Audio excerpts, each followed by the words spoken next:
Hello, my name is Jermaine Miller, and this is Module 6 assignment. In regards to institutional approval for humans and animals, the Institutional Animal Care and Use of Committee, the main purpose of the committee is to give approval to researchers when they conduct a research on animals. You cannot do any research on animals without getting approval from the committee board. In regards to the Institutional Review Board, the IRB committee, and this committee board provide approval for any research that will be conducting a research on humans. This gives approval for researchers only to conduct a research on human beings. Research using humans and animals. It will be a good idea to select animal sex and age when conducting a research on animals. This way it will ensure that the result summary be accurate. The Animal Welfare Act in 2008. This regulates the care in regards to handling, treatment, transportation for that individual animal that is being researched on. The National Academy of Science Institute of Laboratory Animal Research. The purpose of this institution is to assist scientists, institution in using care in laboratory animals within a professional mannered way. This just to make sure that the animals is being safe and secure. The National Institute of Health and American Association of Accreditation in Laboratory Animal Care. This is a manual researchers should follow when caring and using laboratory animals in a research study. When conducting a research on humans, it will be a good idea to select a technique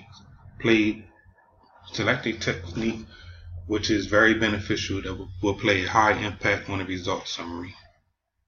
You have to make sure that the research is convenient and make sure that the participant is available. Selecting the research population method will determine what type of participants you will need to complete the research.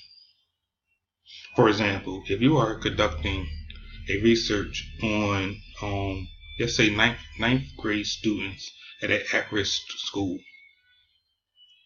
you will want to, but these students are struggling in mathematics. You receive information from the school-based database program stating that ninth grade students from this particular school, alternative school, that are struggling and failing mathematics. You might want to receive information from the school database, or from the school database, which results from the students' report cards and the interim reports. Another one, you might want to add in you might want to do interviews on the teachers, all ninth grade teachers, just to see exactly why these students are receiving failing grades. This is just an example of the methods and determine what type of participants you will need to complete a research study. Participant consent forms. In regards to the consent forms, all consent forms must address confidentiality. The consent form also should inform the participants if they withdraw from the research study, there will not be any penalized issues towards them. You also should inform sensitive research topics. So if a individual wants to stop participating in a research study, because it's being that it will be too sensitive to them, it's okay, and where it would not be, will inform them that it will not be penalized towards them if they withdraw or stop. The consent form should list in full detail of risks participating in the research, should include the research, what is it about, and also the duration time of the research. The benefits of a pilot study approach. The pilot study gives the researcher a good experience with all areas of the research study approaches. The pilot tests involve checking all parts of the experiment to determine if they are working appropriately. When it's time for me to conduct my research study, I would definitely and surely use a pilot study method approach, just to make sure all my approaches are appropriate and working effectively for my research. Collecting data for human concerns. In research, if there are not enough data required from the participants, could throw off the result summary within the research. Or if it would have poor documentation from the participant, could throw off the data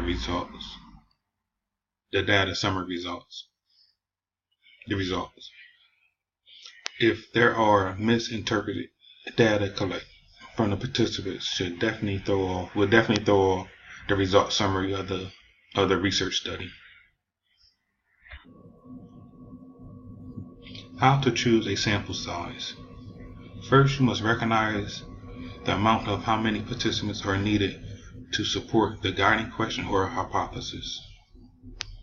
Based on the design and approach of the research study, plays in a factor in selecting the sample.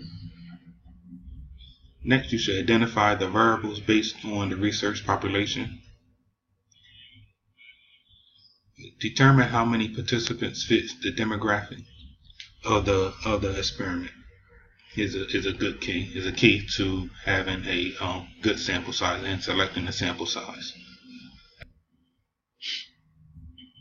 Selecting the research instrument. You can start with a hypothesis or guiding question. Is a good way to decide what instrument that you will be using in the research. Recognize how many dependent variables will be displayed. Determine how many independent variables will be measured in the research is another good way to decide what appropriate instrument to be used. What population will be addressed and measured? Some other instruments consist of questionnaires, interviews, surveys, and observations, but just to name a few, but there are so much more that you can use when conducting a research study. Conclusion. Methods for outlining research procedure. First, you must start with the institutional approval.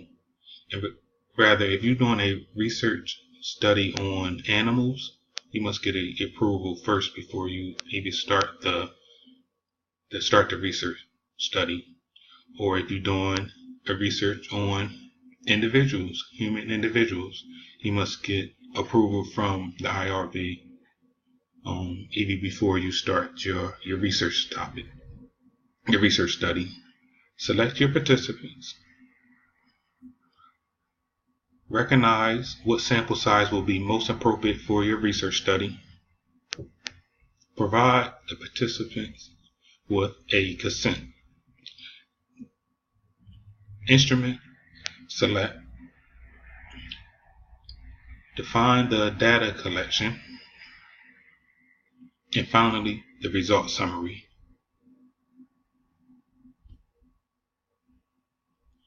Thanks for your time and listening. Thanks. Bye-bye.